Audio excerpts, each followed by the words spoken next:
Assalamualaikum warahmatullahi wabarakatuh. Kembali lagi bersama kita di channel Pangeran Cahaya. Saudara-saudaraku yang dirahmati Allah Subhanahu wa Ta'ala, dimanapun Anda berada, semuanya kita sama-sama mengetahui bahwa semua perjalanan-perjalanan atau metode-metode thariqah, perjalanan-perjalanan yang ada pada mursyid ruhaniyah, itu semua ujung-ujungnya sampai ke fana wal baqa. Semua ujung-ujungnya sampai ke sana untuk mendapatkan kesadaran tentang Allah Subhanahu wa Ta'ala, menyaksikan daripada wujudnya. Maka memang banyak tahap-tahap yang dilewati: pembersihan, pemurnian, kemudian muncullah kesadaran, setelah kesadaran barulah pencerahan. Tapi itu tidak segampang yang kita kira. Barangkali mungkin kita ini ada yang bertahun-tahun, berpuluh-puluh tahun di dalam mengalami perjalanan-perjalanan spiritual. Banyak juga jebakan-jebakan spiritual yang pernah kita jelaskan di konten-konten sebelumnya. Sebenarnya kalau kita mengetahui titik atau kedudukan kesadaran itu, maka insya Allah Ta'ala apapun metodenya, apapun zikirnya, apapun sholawatnya, apapun jalannya, itu akan betul-betul mengarahkan kepada fana wal baqa. Tapi ketika kita hanya mengamalkan secara ritual saja, contoh dengan sholat saja, mendirikan sholat, atau dengan zikir, atau dengan khalwat, atau dengan meditasi dan sebagainya, tapi kita tidak tahu teori-teori untuk meleburkan ke kesadaran. Maksudnya bagaimana teori-teori itu meleburkan kepada kita ini daripada yang kosong kembali kepada yang kosong. Maksudnya kita ini tiada diadakan kemudian kembali kepada ada, kembali kepada tiada, sehingga yang ada hanya Allah Subhanahu wa Ta'ala.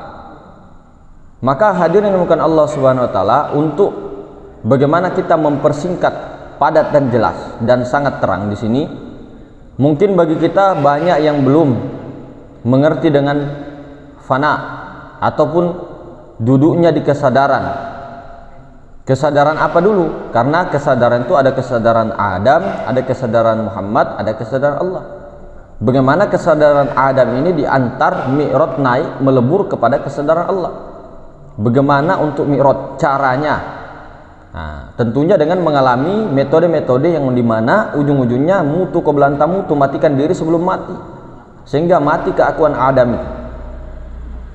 Maka di sini kita jelaskan lagi, untuk mendapatkan feel-nya, rasanya, kemudian masuk dalam kesadaran peleburan itu. Ketika orang-orang, misalnya, ketika orang-orang yang baru ingin menempuh perjalanan spiritual untuk mencapai tahap kesadaran tertinggi itu, peleburan ke situ, dia itu harus memahami dulu tiga bagian ini. Jadi kalau kita tarik kepada diri, kita ini ada jasmani, ada rohani, ada maharuang. Maharuang itu yang zat Allah, kemudian rohani itu adalah sifat Allah, kemudian sifat Allah ini masih laisa, itu bertajalli kepada batang tubuh. Nah, untuk pertama kali melangkah, batang tubuh ini dari ujung rambut sampai ujung kaki itu namanya Adam, tiada. Kemudian pahami, sadari bahwa batang tubuh ini namanya Adam, dari ujung rambut sampai ujung kaki Adam. Ini untuk awal-awal melangkah. Kemudian ruhani, di dalam batang tubuh ini ada ruhani. Nah, itu namanya Muhammad. Namanya, pahami bahwa ruhani itu adalah Muhammad. Kemudian di dalam lagi, ke dalam lagi, itu tembus kepada maharuang. Maharuang inilah yang bernama Allah. Inilah yang bernama Allah. Zat inilah yang maha suci yang dinamakan Allah Ta'ala. Nah, kemudian ketika sudah mengetahui bahwa zat inilah yang dinamakan Allah, zat yang maha suci, yang betul-betul kekal, baqo, tidak hancur, tidak bahkan rusak, tidak seperti dengan sesuatu. Ini zat maha suci ini yang meliputi segala sesuatu, yang maharuang. Setelah dia paham itu, maka si Adam yang tadi batang tubuh itu lagi ditinggalkan. ditinggalkan itu. Jadi ditinggalkan rasa-rasa kita bahwa batang tubuh itu tadi, yang Adam itu ditinggalkan. Nah, kemudian yang tadi itu Adam sudah tertinggal, sudah dibuang. Yang diri zohir ini, diri zohir ini adalah Muhammad. Dari ujung rambut sampai ujung kaki, pahami bahwa Muhammad. Kemudian di dalam Muhammad ini ada diri batinnya, itu adalah Ahmad atau Rasulullah. Ahmad, Rasul. Di dalamnya lagi, tarik lagi ke dalam yang maha batin, itulah Allah. Nah, kemudian supaya tidak bingung, kelihatannya ada Allah, ada Rasul, ada Muhammad. Allah itu yang zat maha batin ini, kemudian yang batin itu adalah Ahmad, Rasul, kemudian yang zahir ini adalah Muhammad. Nah, kita duakan, bukan diduakan, maksudnya kita tarik lagi, tauhidkan lagi kepada dua, Allah dengan Muhammad. Allah dengan Muhammad. Hilangkan rasa-rasa diri zahir itu tadi, diri ruhani itu tadi dihilangkan. Diri jasmani kan sudah tadi dihilangkan, rasa-rasa jasmani, rasa Adam itu dihilangkan, rasa ruhani yang Muhammad itu dihilangkan, sehingga yang ada hanya Rasul tadi, yang Ahmad batin itu tadi. Yang Ahmad batin ini tadi, sehingga dizohirkan menjadi Muhammad juga. Muhammad, Nur Muhammad. Nah, kemudian batinnya itu yang maha ruang itu adalah Allah. Jadi ada dua, kelihatan ada dua sekarang. Kelihatan ada dua, ada Allah, ada Muhammad. Jadi diri batin kita, ini bahasa syariat, diri batin kita ini Allah, diri zohir adalah Muhammad. Nah, tapi perlu diyakini bahwa Muhammad ini adalah wujud Allah, wujud kenyataannya, sifat Allah. Jadi batinnya zat itu yang meliputi dari semua batang tubuh kita, dari ujung rambut sampai ujung kaki. Kemudian sifatnya adalah, yang wujud ini adalah Muhammad. Nah, kemudian dipahami Allah Muhammad, diri batin Allah, diri zahirmu Muhammad. Diri batin Allah, diri zahir Muhammad. Coba dipahami, dirasakan itu, disadari. Diri batin menyaksikan diri zahir. Allahu Akbar. Diri batin menyaksikan diri zahir.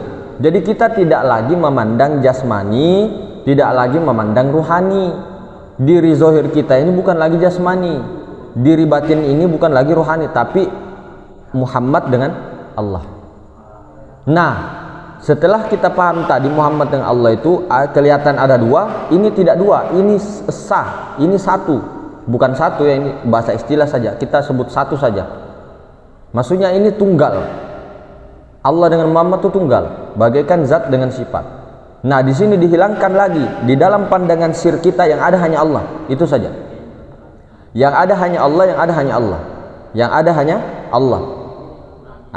Kenapa yang ada hanya Allah? Memang yang ada hanya Allah, wujudnya pun yang bernama Muhammad, yang dinamakan Muhammad tuh, Nur Muhammad tuh Allah juga kenyataannya, karena dia ingin dikenal. Nah, dalam pandangan hati, dalam pandangan sir kita, Allah, Allah, Allah, Allah, Allah, Allah, kemana-mana. Jadi semua yang zohir, yang batin, yang maha awal, yang maha akhir tuh Allah, Allah, Allah, Allah, Allah, Allah, Allah. Nah, kemudian menyaksikan wujudnya tanpa kita ngomong, oh itu Muhammad, itu Nur Muhammad, itu Nur Muhammad, itu Nur Muhammad. Yang penting paham bahwa yang wujud itu adalah Nur Muhammad, yang zat itu, yang batin, yang maha batin itu Allah. Jadi batin kita Allah, zohir kita Muhammad. Batin Allah, zohirmu Muhammad. Maka inilah yang perlu dipahami, disadari terus kemana-mana. Kemana-mana Allah menyaksikan Nur Muhammad, Allah menyaksikan Nur Muhammad, Allah menyaksikan Muhammad, Allah menyaksikan Muhammad. Jadi kita lagi tidak memandang jasmani rohani. Jangan sampai ada yang bilang kita ini menjadikan tubuh dengan rohani kita itu adalah Allah Muhammad. Tidak, bukan itu. Hancur sudah dalam pandangan sir. Nah, inilah disebut fana. Fana rasa-rasa Adam kita, fana rasa-rasa itu semua. Segala sesuatu itu fana dalam gambaran sir kita. Jadi yang ada hanya Allah dengan dirinya sendiri, yaitu tajallinya, wujudnya sendiri, yaitu Muhammad. Muhammad memuji Allah, zat Allah menyaksikan dirinya sendiri. Inilah tujuan penciptaan. Makanya dunia ini dinamakan alam syahada, alam penyaksian. Bukan alam untuk main-main, bukan alam untuk hanya untuk menikah, punya anak, punya pekerjaan. Bukan. Pahami dulu ini. Makanya kenapa anak bayi itu ketika keluar menggenggam dua begini. Itu utang amanah, itu mau dipulangkan itu. Itu peristiwa-peristiwa yang memang tidak boleh kita pandang remeh. Jadi apa yang kita datang di sini, dari mana kita datang, kita sekarang mau ngapain gitu, mau ngapain sih kita di sini? Terus setelah ini kemana? Nah itu yang paling penting tuh.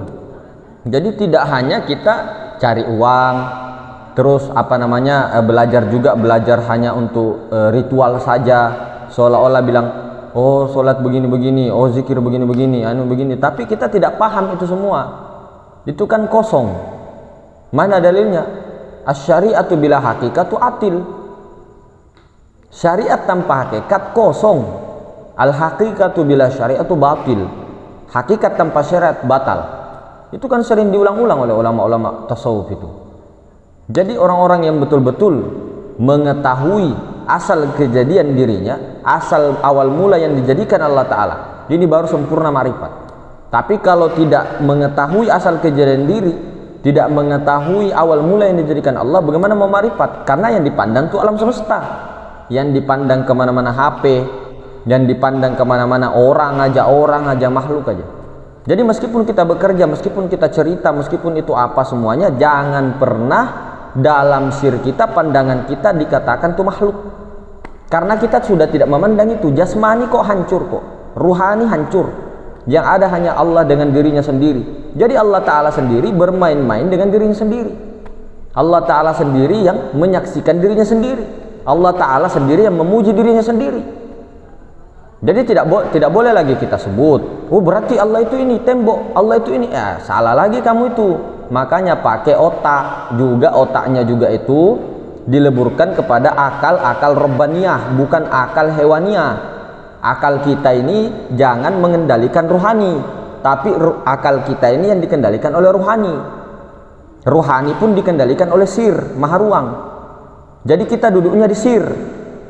Nah, di atasnya sir, Rabbul Izzati, ya di situ, lebur di situ, diam sediam-diamnya dalam penyaksian. Tidak ada lagi kata-kata, tidak ada istilah, oh Tuhan itu Rabbul Izzati itu begini-begini, salah. Pokoknya apapun yang kamu definisikan tentang Rabbul Izzati, Tuhannya zat, itu semuanya salah. Ada yang protes, tidak terima, hubungi nomor ini. Main-main ya, jangan terlalu ambilannya. Biasa aja, saudara-saudara. Jadi begitu ya. Jadi dunia ini memang permainan, tapi bukan untuk main-main juga.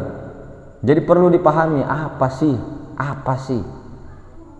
Makanya orang-orang Toriko kan berjalannya di akhirat itu sekarang, kuburnya sekarang, alam barzahnya sekarang, yaumul hisabnya, yaumul mizannya sekarang, kiamatnya sekarang. Jadi kalau orang sudah mati, apa lagi yang mau dicabut? Tapi tidak kita mengatakan, saya ini sudah mati nih, sudah hilang kesadaran Adam tuh, itu batal, itu enggak, itu belum. Jadi betul-betul harus diam sediam-diamnya. Maka inilah yang dikatakan tingkat ihsan. Ihsan itu seolah-olah melihat Allah. Solatlah engkau seolah-olah engkau melihat Allah. Kenapa seolah-olah? Kenapa bukan solatlah engkau lihatlah Allah, atau beribadahlah engkau lihatlah Allah? Kenapa bukan langsung begitu? Kenapa dikatakan beribadahlah engkau seolah-olah melihat Allah? Ini kan tingkatan ihsan di tasawuf. Kenapa ada seolah-olah? Karena seolah-olah kita ini seolah-olah kita yang melihat, tapi bukan kita melihat. Allah Ta'ala yang melihat dirinya sendiri. Allah Ta'ala yang melihat dirinya sendiri. Perasaan kan kita, inilah perasaan inilah yang mau dibunuh, yang mau dihilangkan, yang mau dileburkan, mau disadari. Betul-betul lebur sudah kisah kita. Jadi umur kita misal diperjalankan Allah Ta'ala misal umur 40, baru dimakrifatkan, baru dikenalkan zat Allah, sifat Allah, asma Allah, af'al Allah, maka disitulah dimulai tentang semua perjalanan kita. Jadi dari disitulah kita baru balik usianya secara rohani, secara ilmu itu. Jadi jangan pernah kita meragukan ilmu ma'rifatullah, karena awal agama ma'rifat. Jangan pernah kita meragukan ilmu-ilmu tauhid. Definisi tentang Allah itu ada di dalam Al-Quran, sudah jelas, surah Al-Ikhlas.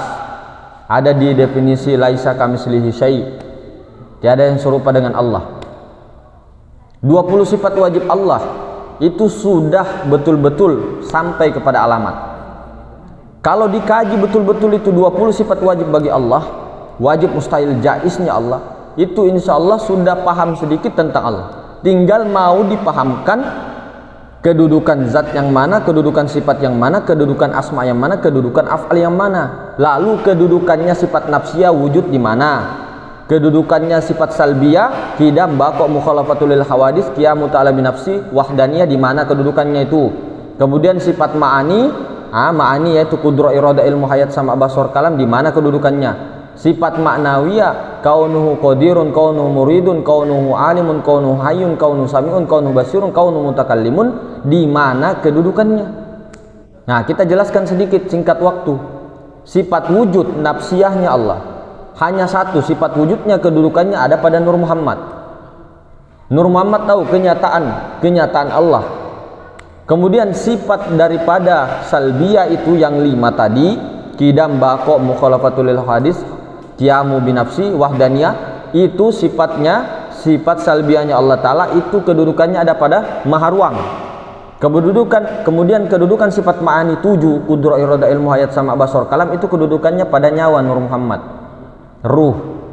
Kemudian kedudukan sifat maknawiyah, karena sifat ma'ani ini takluk kepada sifat maknawiyah, yang maha berkehendak, yang maha berkuasa, itu maha ruang. Nah, setelah tahu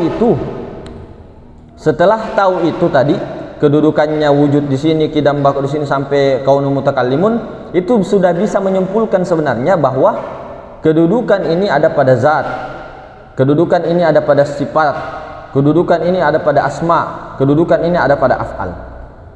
Maka inilah sempurnanya ketunggalan yang maha ada. Jadi memang kalau dikaji itu tauhidul tauhid awam itu, yaitu 20 sifat wajib bagi Allah, mustahilnya, jaiznya, yang paling penting itu 50 aqaid. Makanya di pesantren-pesantren Ahlus Sunnah wal Jamaah itu belajar 50 aqaid. Nah, itu penting, akidah. Akidah kita itu Asy'ari begitu, Asy'ari Maturidi, 20 sifat. Nah, makanya itu menjadi pedoman awal. Kemudian setelah itu baru kita melangkah untuk mendapatkan kesadaran itu, untuk fana. Tentunya sebelum fana melewati proses-proses seperti muraqabah, seperti kemarin mukasyafah, musyahadah, kemudian musyahadah, setelah musyahadah itu fana baru baku. Nah, inilah baru zikir kita enak. Inilah ilaha illallah, Allah Allah Allah subhanallah, itu kan bukan zikir, lafaz zikir. Lafaz zikir. Kalau zikir kan ingat. Apa yang diingat kalau kita tidak mengenal, kalau kita tidak pernah bertemu, kita hanya mendengar ceritanya orang tapi belum pernah bertemu, apa yang mau diingat? Jadi ma'rifat itu terbagi-bagi juga. Kemudian yang diingat itu tadi harus betul-betul wajib untuk mengenal, wajib bertemu langsung. Ini secara syariatnya bertemu langsung. Secara ma'rifatnya kita itu tidak ada lagi di situ. Tidak ada lagi kita di situ. Yang ada hanya Allah memandang dirinya sendiri. Yang ada hanya Allah mengingat dirinya sendiri. Kalau Allah Ta'ala mau mengingat dirinya sendiri kepada si manusia itu, manusianya dibunuh, manusianya dihancurkan, sehingga tajalli Allah Ta'ala memikirkan dirinya sendiri, mengingat dirinya sendiri, berzikir dirinya sendiri, memuji dirinya sendiri. Makanya ketika Allah Ta'ala mencintai seorang hamba, mencintai seorang manusia, dia bunuh. Bukan dia apa-apakan, dibunuh. Ini bahasanya memang agak ekstrim ya, dibunuh. Allah Ta'ala mau membunuh, enggak. Maksudnya di sini dibunuh keakuan egonya, keakuan Adam itu dibunuh dia. Dia dihilangkan itu sifat-sifat merasa ini, merasa melihat, merasa mendengar. Karena yang mendengar itu Allah, yang melihat itu Allah, yang berkalam itu Allah. Tapi kalau ditunjuk begini, ini Allah, ini Allah, salah. Karena sudah kamu nyatakan dengan syariat. Makanya ilmu syariat ya di luar, ilmu ma'rifat ya di dalam. Nah, tempatkan sesuai dengan tempatnya masing-masing. Jadi mungkin begitu saudara-saudaraku semuanya, guru-guruku, bunda-bunda, lebih dan kurangnya dimaafkan. Terima kasih atas segala dukungannya, doanya dan segalanya. Assalamualaikum warahmatullahi wabarakatuh.